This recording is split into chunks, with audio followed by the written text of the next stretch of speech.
Claire poussa la porte de son appartement avec l'épaule, ses clés glissant de ses mains fatiguées. 12 heures aux urgences de l'hôpital Saint-Antoine l'avaient épuisée. Elle rêvait d'une douche chaude et du museau humide de Milo contre sa jambe pour l'accueillir. Au lieu de cela, elle découvrit sa belle-mère Margot installée dans son salon comme si elle en était propriétaire.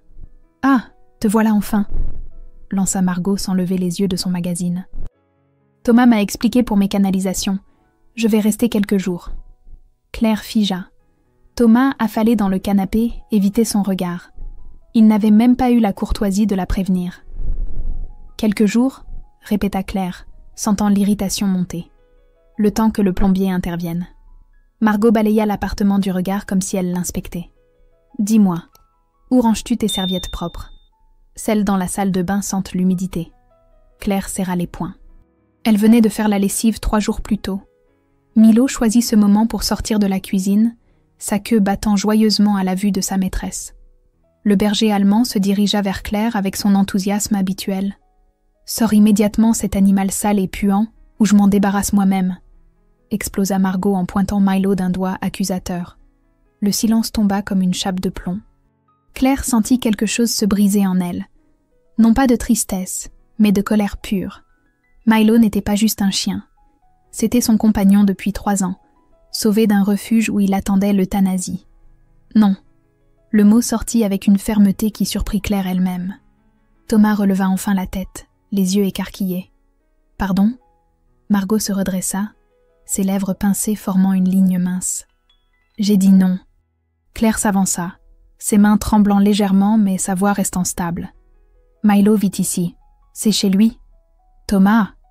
Margot se tourna vers son fils comme si elle appelait un arbitre. « Tu vas laisser ta copine me parler sur ce ton ?» Thomas ouvrit la bouche, puis la referma. Ses yeux naviguaient entre sa mère et sa compagne, visiblement déchirés. « Maman, peut-être qu'on pourrait... Il n'y a rien à discuter. » Claire caressait maintenant la tête de Milo, qui percevait la tension et se collait contre elle. « Si vous restez, Milo reste aussi. » Margot observa Claire avec une intensité nouvelle, comme si elle la voyait vraiment pour la première fois. Un sourire presque imperceptible étira ses lèvres. « Très bien, ma chère. » Sa voix avait pris une douceur inquiétante. « Gardons tout notre famille ensemble. » Claire ne comprit pas pourquoi ces mots lui donnèrent froid dans le dos. Le lendemain matin, Claire découvrit que ses affaires avaient mystérieusement changé de place. Sa brosse à dents, habituellement à droite du lavabo, trônait maintenant à gauche. Ses produits de maquillage, soigneusement rangés par ordre de taille, formaient un désordre artistique sur l'étagère. « J'ai un peu réorganisé », expliqua Margot en émergeant de la cuisine, une tasse de café à la main. « C'est plus logique comme ça, tu ne trouves pas ?» Claire fixa sa brosse à dents déplacée. Un détail insignifiant, mais qui la dérangeait profondément. Elle la remit à sa place habituelle sans dire un mot. Dans la cuisine, elle découvrit ses céréales préférées remplacées par des biscottes complètes. Son pot de confiture maison avait disparu, remplacé par une marmelade industrielle. « Thomas maigrissait avant toi », lança Margot en tartinant généreusement sa biscotte. « Il faut dire qu'Amélie cuisinait divinement. Cette fille avait des mains d'or pour la pâtisserie. » Claire sentit ses mâchoires se crisper. Amélie, l'ex-fiancée de Thomas. Margot évoquait toujours ses qualités exceptionnelles, avec un sourire nostalgique. « Maman, s'il te plaît », murmura Thomas sans conviction. « Quoi ? Je ne dis rien de mal. » Amélie était remarquable. Margot but une gorgée de café, observant Claire par-dessus sa tasse. Elle travaillait dans la mode, pas dans... Enfin, dans un métier plus valorisant. L'hôpital. Margot ne prononçait jamais le mot, comme si soigner les gens était une occupation honteuse. Claire serra les dents et se prépara un café, remarquant que même sa machine avait été déplacée. Pendant que Thomas prenait sa douche, Margot s'affaira dans l'appartement avec une efficacité troublante. Elle ouvrit des tiroirs, feuilleta des magazines, examina les photos sur les étagères. Ses gestes semblaient innocents, mais Claire sentait qu'elle cataloguait chaque détail. « Tu travailles beaucoup trop, ma chérie », commenta Margot en découvrant l'agenda de Claire sur la table basse. « Tous ces horaires, comment Thomas peut-il construire une relation stable avec quelqu'un d'aussi... occupé ?» Elle tourna délicatement les pages, mémorisant visiblement les plannings de Claire. Garde de nuit le mardi, repos le mercredi, double service le week-end. Je rends service aux gens, répondit Claire en lui reprenant fermement son agenda. Bien sûr, bien sûr. Margot sourit avec une condescendance étudiée. Mais une femme doit aussi penser à son foyer. Amélie comprenait ça parfaitement. Elle organisait des dîners merveilleux, recevait avec classe. Thomas était si fier de la présenter à ses collègues. Le portable de Claire sonna. L'hôpital. Urgence au service des traumatismes. « Je dois y aller », annonça-t-elle en attrapant ses clés. « Un dimanche ?» Margot secoua la tête avec désapprobation. Pauvre Thomas. Amélie ne l'aurait jamais abandonné un dimanche. En partant, Claire entendit Margot demander innocemment à Thomas s'il avait les numéros de ses parents. Pour faire connaissance, bien sûr. Il serait temps que nos familles se rencontrent vraiment. Dans l'ascenseur, Claire réalisa que Margot venait de collecter des informations cruciales. Ses horaires, ses habitudes, ses contacts familiaux. Et Thomas, aveuglé par sa loyauté filiale, ne voyait rien venir. Une sourde inquiétude s'installa dans son estomac. Cette femme ne laissait rien au hasard. Jeudi soir, Claire rentrait d'une journée particulièrement éprouvante aux urgences quand elle entendit des rires familiers dans son salon. Son cœur fit un bond en reconnaissant la voix de sa mère. Elle ouvrit la porte pour découvrir ses parents assis face à Margot, une théière fumante trônant sur la table basse. L'appartement sentait les petits fours et l'eau de Cologne bon marché. « Ma chérie !» Sa mère, Sylvie, se leva avec un sourire forcé. « Quelle surprise ! Margot nous a invités pour faire enfin connaissance. » Claire sentit ses jambes se dérober. Margot avait organisé cette rencontre sans la prévenir, dans son appartement, comme si elle en était la maîtresse de maison. Pire encore, ses parents semblaient mal à l'aise, ce qui ne leur ressemblait pas. « Bonjour papa, bonjour maman. » Claire embrassa ses parents, remarquant leur tension inhabituelle. « J'ignorais que vous veniez. Margot a insisté, » expliqua son père, Bernard, en évitant son regard. Elle s'inquiétait de ne pas nous connaître après tout ce temps. Tout ce temps, Claire et Thomas vivaient ensemble depuis seulement 8 mois. Margot avait visiblement planté une graine de doute. « Asseyez-vous, ma chérie », roucoula Margot en tapotant le coussin à côté d'elle. « Vos parents et moi avons eu une conversation passionnante sur votre équilibre de vie. » Le piège se refermait. Claire s'assit, notant que Margot avait servi le thé dans sa propre vaisselle de famille, celle qu'elle réservait aux grandes occasions. Comment avait-elle su où la trouver ? Margot nous expliquait que vous travaillez énormément, commença prudemment Sylvie. Elle s'inquiète pour votre santé, et pour Thomas, bien sûr. Vous savez, j'ai élevé mon fils avec certaines valeurs, continua Margot avec un sourire maternel parfaitement calculé. L'importance de la famille, de la présence, de l'attention mutuelle. Thomas a toujours eu besoin de stabilité. Claire sentit le poison distiller lentement. Margot sous-entendait qu'elle négligeait Thomas, qu'elle n'était pas assez présente, pas assez attentionnée. Claire est infirmière aux urgences, intervint Bernard. C'est un métier noble et... Oh, absolument, l'interrompit Margot. Mais vous savez, quand on aime vraiment quelqu'un, on trouve un équilibre. Elle soupira délicatement. L'ex-fiancée de Thomas, Amélie, travaillait aussi, mais elle avait organisé sa vie différemment. Elle savait recevoir, cuisiner. Ils formaient une équipe si harmonieuse. Le silence qui suivit fut lourd de sous-entendus. Sylvie et Bernard échangèrent un regard perplexe. Ils découvraient l'existence d'Amélie, cette femme parfaite que Margot brandissait comme un étendard. Thomas ne nous a jamais parlé d'Amélie, risqua Sylvie. Oh, il préfère ne pas évoquer cette période. Margot baissa la voix, prenant un air confidentiel. Leur rupture l'a beaucoup affectée. Amélie voulait des enfants, vous comprenez ? Elle avait cette maturité, cette envie de construire vraiment. L'attaque était subtile, mais mortelle.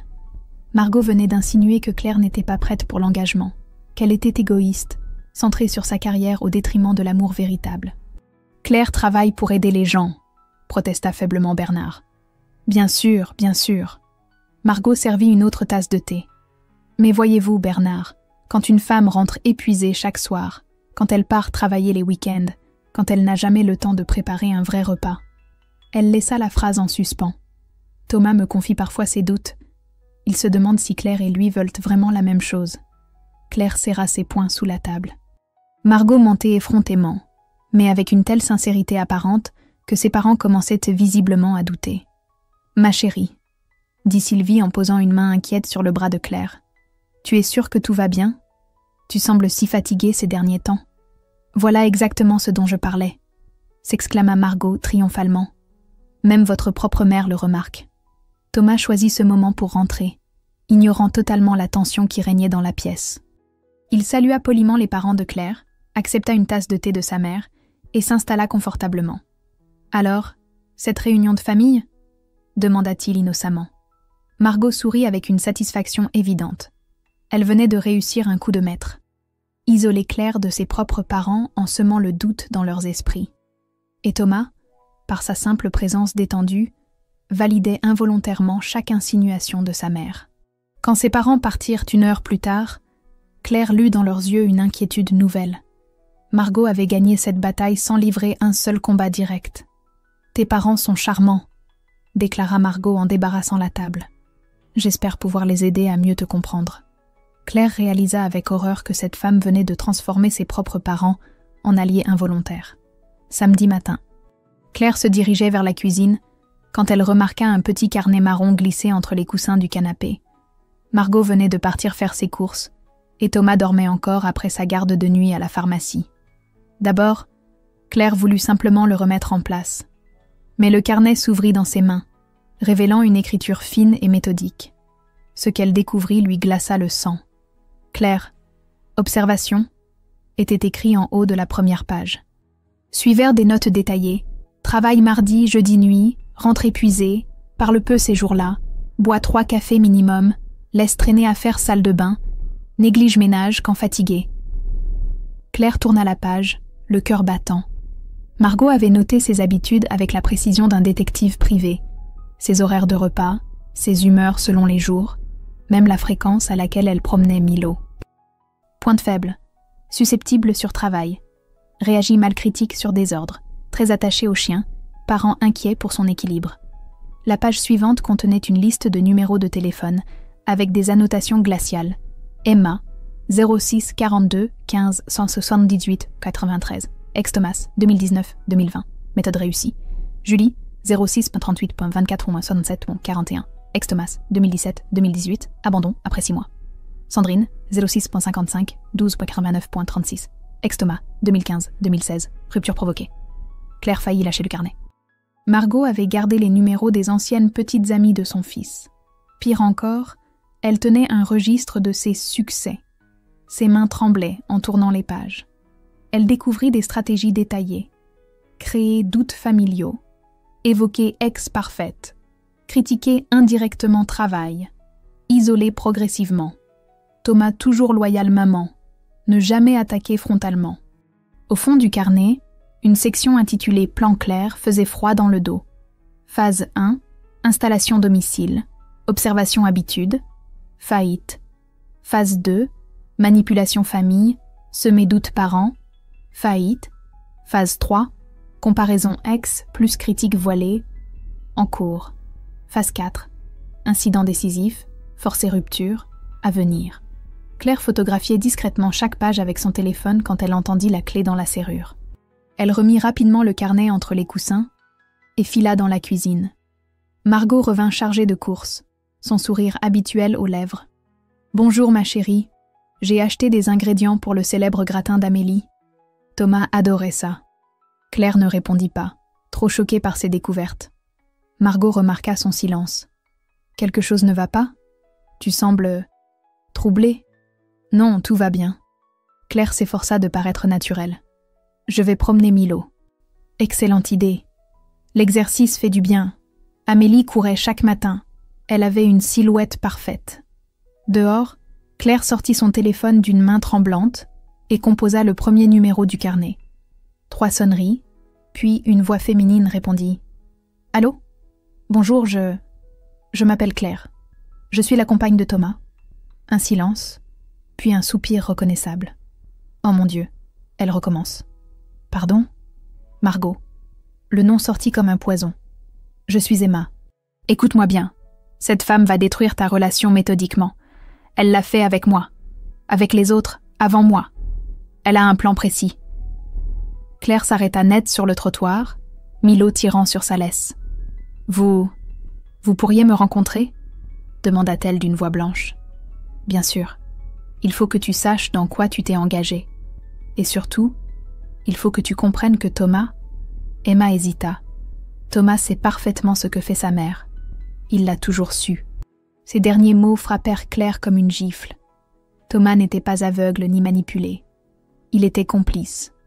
En rentrant, elle croisa le regard satisfait de Margot et comprit que son calvaire ne faisait que commencer. Cette femme avait transformé la destruction des relations de son fils en art véritable. Mais cette fois, elle était tombée sur quelqu'un qui n'abandonnerait pas sans se battre. Lundi matin, après sa conversation avec Emma la veille, Claire avait pris une décision.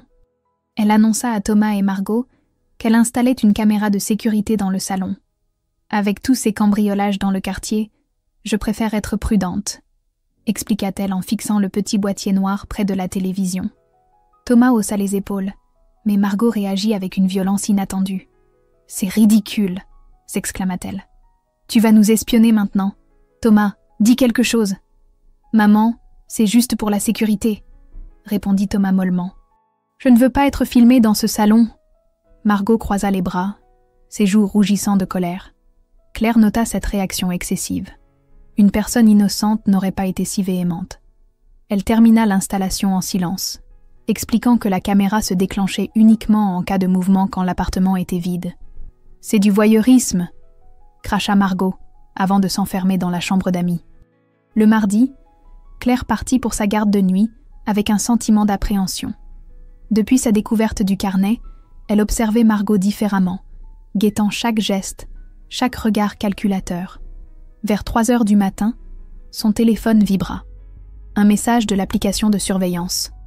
Mouvement détecté, salon.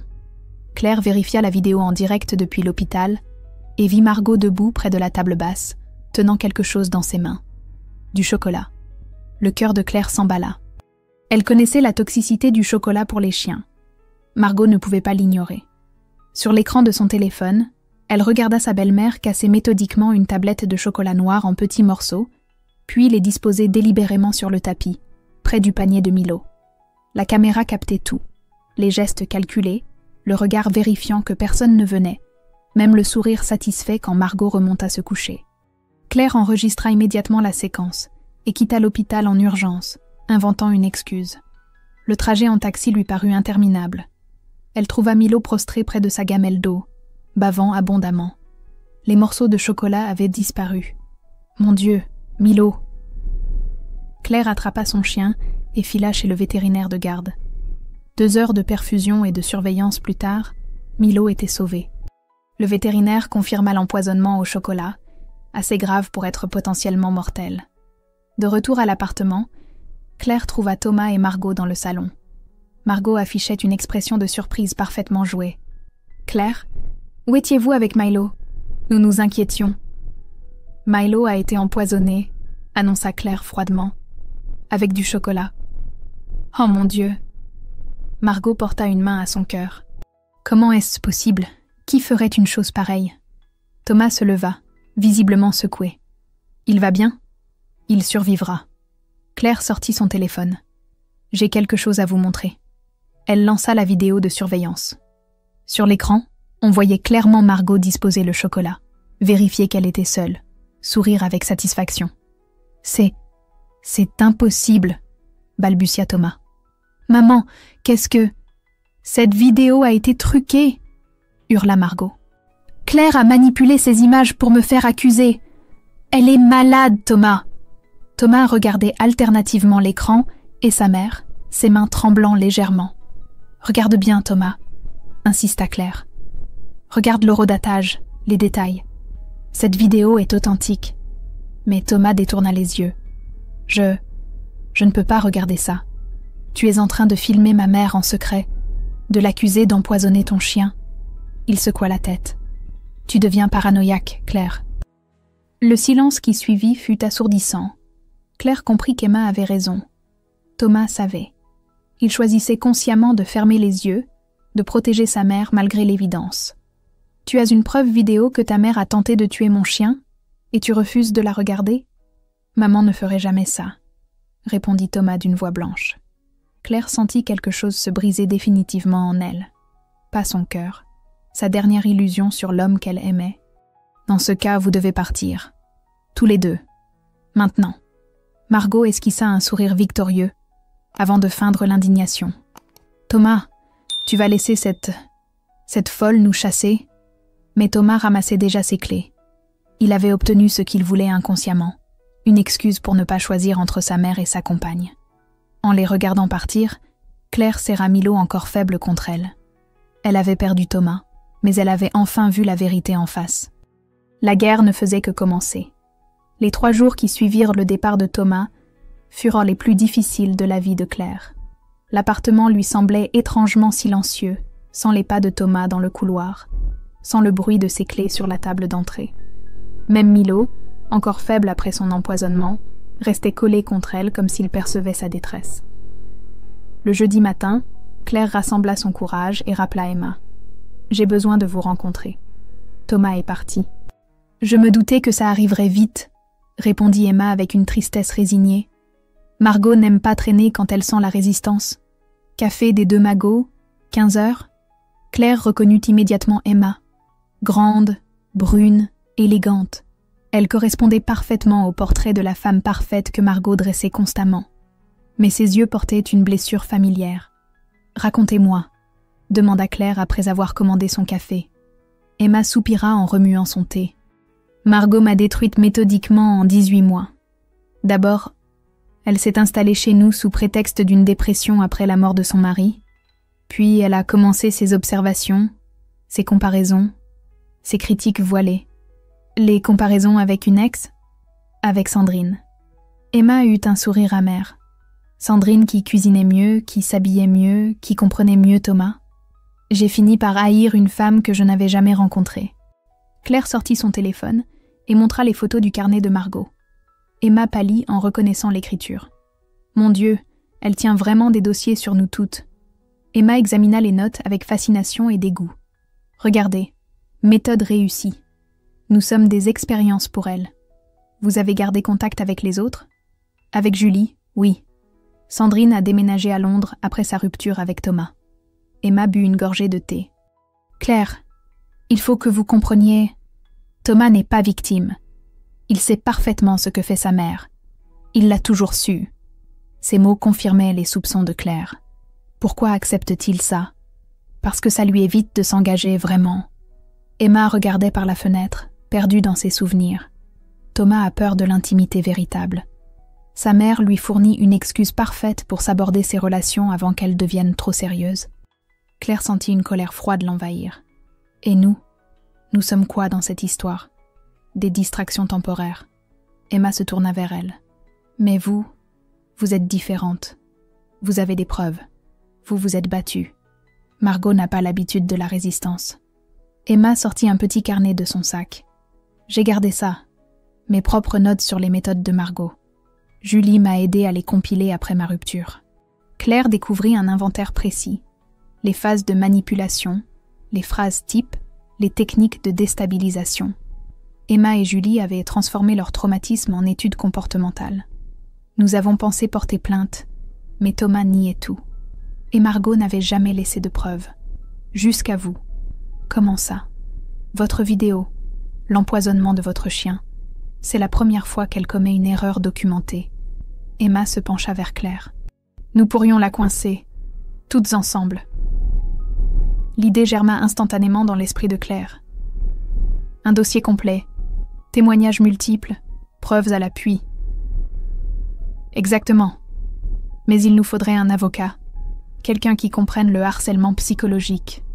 En rentrant chez elle, Claire chercha sur Internet des cabinets spécialisés. Un nom revenait souvent dans les recommandations. Maître David Rousseau, expert en violence psychologique et harcèlement moral. Elle prit rendez-vous pour le lendemain, expliquant brièvement sa situation. La secrétaire lui confirma que Maître Rousseau pourrait la recevoir en urgence, ajoutant qu'il était lui-même père d'une fille, et particulièrement sensible aux manipulations familiales. Le soir, Claire appela Julie. La conversation dura 2 heures. Julie confirma le témoignage d'Emma et ajouta des détails troublants. Margot avait utilisé exactement les mêmes phrases, les mêmes techniques, dans le même ordre chronologique. C'est comme si elle suivait un manuel, conclut Julie. Elle a transformé la destruction psychologique en méthode scientifique. Claire raccrocha avec une détermination nouvelle. Margot avait sous-estimé sa dernière victime. Cette fois, elle était tombée sur quelqu'un qui n'abandonnerait pas, quelqu'un qui documenterait chaque manipulation, qui rassemblerait les preuves et les témoignages. En caressant Milo endormi contre elle, Claire réalisa que sa douleur se transformait en force. Thomas avait choisi son camp. Maintenant, elle allait choisir le sien, celui de la justice. Margot avait déclaré la guerre à la mauvaise personne. Claire allait lui montrer ce qu'une infirmière déterminée pouvait accomplir quand elle décidait de soigner le mal à sa racine. Le lendemain, elle rencontrerait David Rousseau, et l'alliance des victimes de Margot commencerait enfin sa contre-attaque. Le cabinet de maître David Rousseau respirait la sérénité professionnelle. Claire fut immédiatement mise à l'aise par cet homme de 40 ans aux yeux bienveillants qui l'écouta sans l'interrompre pendant qu'elle exposait sa situation. « Votre cas est complexe mais pas désespéré », déclara-t-il après avoir visionné la vidéo de l'empoisonnement. « Cette preuve vidéo est parfaitement recevable. Margot a commis un délit de maltraitance animale documenté. » David examina attentivement les photos du carnet de Margot et les notes d'Emma. Son visage se durcit progressivement. C'est du harcèlement moral caractérisé. L'article 222-33-2 du Code pénal est très clair sur ce point. Il leva les yeux vers Claire. Mais pour construire un dossier solide, nous avons besoin des témoignages directs de toutes les victimes. Emma et Julie sont prêtes à témoigner. Sandrine vit à Londres, mais Emma a ses coordonnées. Parfait. David prit des notes méthodiquement. Nous allons également demander une expertise psychologique de Margot. Son comportement révèle un trouble de la personnalité manifeste. Au cours des 2 semaines suivantes, Claire orchestra la collecte des preuves avec une précision chirurgicale. Emma et Julie fournirent leurs témoignages écrits, accompagnés de screenshots de messages, d'emails et même d'enregistrements vocaux que Julie avait conservés. Sandrine, contactée à Londres, réagit avec un soulagement évident. « Je pensais être devenue folle », avoua-t-elle lors d'un appel vidéo. « Margot m'a fait douter de ma propre réalité. » Son témoignage révéla des détails troublants. Margot utilisait des techniques de manipulation psychologique sophistiquées, alternant chantage affectif et dévalorisation systématique. Sandrine avait même consulté un psychologue après sa rupture avec Thomas. David rassembla méthodiquement chaque élément. Témoignages concordants, preuves matérielles, expertise comportementale. Le dossier prenait forme, épais de 80 pages de documentation implacable. Margot Dubois a développé un système de manipulation répétitif, expliqua-t-il à Claire. Elle cible les compagnes de son fils, les isole, les déstabilise, puis pousse Thomas à rompre. C'est du harcèlement moral en bande organisée, même si Thomas reste dans le déni. Le moment décisif arriva quand David reçut l'autorisation du procureur pour convoquer Margot à une audition libre au commissariat. La lettre de convocation, rédigée en termes neutres, mentionnait simplement plusieurs plaintes déposées concernant des faits de harcèlement moral. Claire imagina la surprise de Margot en recevant cette convocation officielle. Pour la première fois, ses agissements sortaient de l'ombre familiale pour être examinés par la justice. « Elle va probablement nier en bloc », prévint David. « Les manipulateurs de ce niveau sont rarement confrontés à leurs actes. Mais nous avons un avantage. Elle ignore l'étendue de notre documentation. » Le jour J, Claire accompagna David au commissariat du 11e arrondissement. Ils arrivèrent 1 heure avant Margot pour briefer les enquêteurs et leur présenter le dossier. L'inspecteur Moreau, habitué aux affaires de violence psychologique, parcourut rapidement les témoignages. 4 victimes, même modus operandi, preuves matérielles. Il siffla doucement. Cette femme a fait du mal méthodiquement. À 14 heures précises, Margot arriva au commissariat, accompagnée de Thomas. Elle affichait une assurance fragile, visiblement perturbée par cette convocation inattendue. Claire l'observa depuis la salle d'attente. Margot avait perdu son sourire confiant habituel. Ses mains tremblèrent légèrement en signant le registre d'entrée. « Madame Dubois ?» annonça l'inspecteur Moreau. « Vous êtes convoquée dans le cadre de plusieurs plaintes pour harcèlement moral. Vous avez le droit de garder le silence et de demander un avocat. » Pour la première fois depuis le début de cette histoire, Claire vit Margot perdre contenance. Ses yeux se durcirent, cherchant désespérément un moyen de reprendre le contrôle de la situation. Mais cette fois, elle ne contrôlait plus rien. La justice avait pris le relais. L'audition commençait, et avec elle, la chute de Margot Dubois. L'audition de Margot dura 3 heures. Depuis la salle d'attente, Claire entendait parfois des éclats de voix, des dénégations véhémentes, puis des silences pesants. L'inspecteur Moreau avait méticuleusement présenté chaque témoignage, chaque preuve. Emma, Julie et Sandrine avaient été entendues par téléphone, confirmant leurs déclarations écrites. La vidéo de l'empoisonnement de Milo avait été visionnée plusieurs fois. Quand Thomas sortit de la salle d'audition, son visage était livide.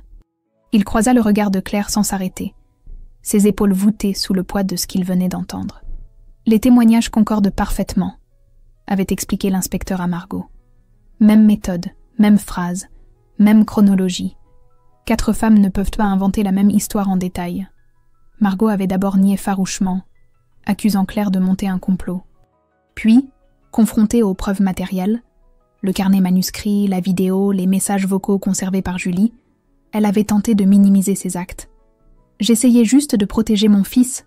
Ces femmes n'étaient pas faites pour lui. » Cette phrase, consignée dans le procès-verbal, constituait un aveu partiel. Margot reconnaissait implicitement avoir agi contre les compagnes de Thomas. David expliqua plus tard à Claire: « Elle s'est piégée toute seule. En voulant justifier ses actes, elle a admis les faits reprochés. Le dossier fut transmis au procureur dans la semaine. Margot reçut une convocation au tribunal pour répondre de harcèlement moral et maltraitance animale. L'amende maximale s'élevait à 15 000 €, assortie d'une possible peine de prison avec sursis. Plus important encore, David obtint une ordonnance de protection temporaire, interdisant à Margot tout contact avec Claire. Violation de cette ordonnance signifierait emprisonnement immédiat. Le jour du jugement, Claire accompagna David au tribunal de grande instance.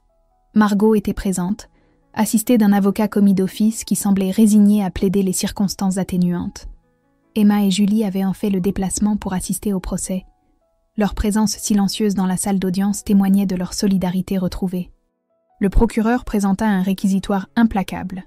Margot Dubois a mis au point un système de destruction psychologique répétitif. Elle s'attaque méthodiquement aux compagnes de son fils, utilisant manipulation, chantage affectif et déstabilisation systématique. Son comportement révèle une perversité calculée incompatible avec la vie en société. La défense plaida faiblement l'amour maternel excessif, la peur de perdre son fils unique. Mais les preuves étaient accablantes. Le jugement tomba 2 heures plus tard. 8 000 € d'amende, 2 ans de prison avec sursis, obligation de suivre un stage de gestion de la colère et des relations familiales. L'ordonnance de protection fut confirmée pour une durée de 2 ans. Thomas, présent dans la salle, assista à la condamnation de sa mère sans broncher. À la sortie du tribunal, il s'approcha de Claire pour la première fois depuis des semaines. Je n'avais jamais réalisé l'ampleur de ce qu'elle faisait, balbutia-t-il. En entendant les témoignages de Emma, Julie, Sandrine, Claire le regarda avec une tristesse mêlée de pitié. « Tu savais, Thomas. Tu as toujours su. Tu as juste choisi de fermer les yeux. Je suis désolée. Vraiment désolée. » Ses yeux se remplirent de larmes. « J'ai tout gâché. »« Oui, tu as tout gâché, » confirma Claire sans colère. « Mais aujourd'hui, tu peux choisir de grandir, de couper définitivement avec sa toxicité. » Thomas hocha la tête, comprenant qu'il n'y aurait pas de seconde chance avec Claire. « Je vais faire une thérapie. Essayer de comprendre pourquoi j'ai laissé faire ça. » En regardant Thomas s'éloigner, Claire sentit un chapitre se fermer définitivement. Elle avait obtenu justice, mais surtout, elle avait retrouvé sa dignité. Margot, condamnée et isolée, avait perdu son emprise. Son fils l'abandonnait enfin. Sa méthode parfaite s'était retournée contre elle. Pour la première fois depuis des mois, Claire respirait librement. 6 mois après le procès, Claire contemplait sa nouvelle vie avec un émerveillement tranquille. L'appartement avait retrouvé sa sérénité, débarrassé de l'atmosphère toxique que Margot y avait instillée. Milo, complètement rétabli, accueillait chaque matin avec son enthousiasme habituel. Mais la plus belle surprise était venue de David. Leur relation professionnelle s'était muée naturellement en complicité, puis en affection profonde. David possédait tout ce qui avait manqué à Thomas. L'intégrité, le courage de défendre ses convictions et surtout la capacité d'aimer sans condition cachée. « Papa, Claire cuisine mieux que grand-mère », s'exclama Léa, la fille de David, en découvrant les lasagnes que Claire venait de sortir du four. À 10 ans, Léa avait immédiatement adopté Claire et Milo, créant cette famille recomposée que Claire n'avait jamais osé espérer. David l'observait avec ce sourire tendre qu'elle adorait, celui qui disait « Nous avons trouvé notre équilibre ». L'idée du blog était venue d'Emma. « Tu devrais raconter ton histoire, aider d'autres femmes dans la même situation ». Claire avait d'abord hésité, puis s'était lancée avec la détermination qui la caractérisait désormais. Survivante de manipulation familiale, comptait maintenant plus de 50 000 abonnés. Chaque jour, Claire recevait des témoignages bouleversants de femmes reconnaissant leur propre calvaire dans ses articles. Elle avait créé un forum privé où les victimes s'entraidaient, partageaient leurs expériences, se reconstruisaient ensemble. Emma et Julie l'aidaient à modérer les discussions, apportant leur expertise douloureusement acquise. Sandrine, depuis Londres, animait une section internationale. Leur traumatisme s'était transformé en force collective. Un matin de printemps, Claire reçut un message qui la bouleversa particulièrement. « Chère Claire, grâce à votre blog, j'ai trouvé le courage de quitter ma belle-mère manipulatrice, après 15 ans de souffrance. Votre histoire m'a montré que c'était possible. Mon mari a d'abord résisté, puis il a fini par comprendre.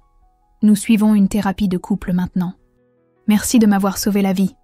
Sophie. » Ces messages validaient chaque moment difficile, chaque larme versée, chaque nuit d'insomnie. Sa souffrance avait servi à quelque chose d'immense. Thomas avait tenu sa promesse. Il suivait une thérapie depuis 8 mois et avait complètement coupé les ponts avec Margot. Il avait envoyé à Claire une lettre d'excuses sincère, sans demander de pardon ni espérer de réconciliation, simplement pour reconnaître ses torts et saluer son courage. Cette lettre, Claire l'avait lue une seule fois avant de la ranger. Certaines blessures guérissent mieux dans l'oubli. Margot, isolée et amère, avait tenté plusieurs fois de contacter Claire par des intermédiaires. Messages ignorés, appels bloqués, ordonnances de protection scrupuleusement respectées. Le silence était la plus belle des victoires. Un soir de juin, David posa genoux à terre dans leur jardin, devant Léa et Milo complices. « Claire, tu as transformé nos vies. Tu nous as appris qu'une famille se choisit autant qu'elle se subit. Veux-tu officiellement devenir la nôtre ?» La bague scintillait sous les lumières du jardin, mais ce qui émut Claire fut l'expression de Léa, rayonnante d'impatience et d'amour. « Oui », murmura-t-elle en s'agenouillant pour prendre David et Léa dans ses bras. 1000 fois oui. Le mariage eut lieu 3 mois plus tard, dans l'intimité. Emma, Julie et Sandrine étaient témoins, leurs liens soudés par l'épreuve partagée. Milo porta les alliances dans un petit panier attaché à son collier, sous les applaudissements des invités. Les parents de Claire, réconciliés avec leur fille après avoir compris la manipulation de Margot, pleuraient de joie en voyant leur fille rayonner enfin. Dans son discours, Claire rendit hommage à toutes les femmes qui se battaient encore. Nous méritons d'être aimés pour ce que nous sommes, pas malgré ce que nous sommes. Nous méritons des partenaires qui nous défendent, qui nous protègent, qui nous choisissent chaque jour. N'acceptez jamais moins. Le soir, en regardant David endormi à côté d'elle, Léa rêvant dans la chambre voisine et Milo ronflant au pied du lit, Claire sourit dans l'obscurité. Elle avait traversé l'enfer pour découvrir le paradis. Sa nouvelle famille n'était pas parfaite, mais elle était vraie, authentique, construite sur le respect mutuel et l'amour inconditionnel. Margot avait cru la détruire. En réalité, elle l'avait révélée. Claire ferma doucement la porte de la chambre de Léa après lui avoir lu son histoire du soir. À 12 ans maintenant, sa belle-fille préférait les romans d'aventure aux contes de fées. Mais elle réclamait encore ce rituel tendre avec sa belle-mère. Dans le salon, David corrigeait des dossiers tandis que Milo, fidèle compagnon, somnolait à ses pieds. Cette scène de bonheur domestique simple emplissait Claire d'une gratitude infinie. Son téléphone vibra. Un nouveau message sur le blog. « Claire, votre histoire m'a donné la force de partir. Ma belle-mère me harcelait depuis 3 ans. Grâce à vos conseils, j'ai documenté ses agissements et obtenu gain de cause. Je commence une nouvelle vie. Merci infiniment. Aurore. Claire sourit en tapant sa réponse encourageante. 200 000 femmes suivaient désormais, survivantes de manipulation familiale. Le livre qu'elle venait de publier, coécrit avec Emma et Julie, figurait en tête des ventes dans la catégorie développement personnel. Encore une victoire ? Demanda David en levant les yeux de son travail. Encore une femme libre, répondit Claire en se blottissant contre lui. Par la fenêtre, elle aperçut leur jardin où fleurissaient les roses qu'ils avaient de planter ensemble. Demain, ils recevraient Emma et sa nouvelle compagne, Julie et son fiancé. Sandrine viendrait de Londres avec ses jumeaux. Leur famille choisie s'agrandissait chaque année. Thomas leur envoyait une carte de vœux chaque Noël, signée de sa nouvelle épouse et de leur fille. Il avait reconstruit sa vie loin de l'emprise maternelle, suivant l'exemple de courage que Claire lui avait involontairement donné. Margot, Claire n'avait plus entendu parler d'elle depuis l'expiration de l'ordonnance de protection. Parfois, elle se demandait si cette femme avait trouvé la paix, si elle avait compris la toxicité de ses agissements. Mais ses pensées ne l'habitaient plus. « Je t'aime », murmura David en déposant un baiser sur ses cheveux.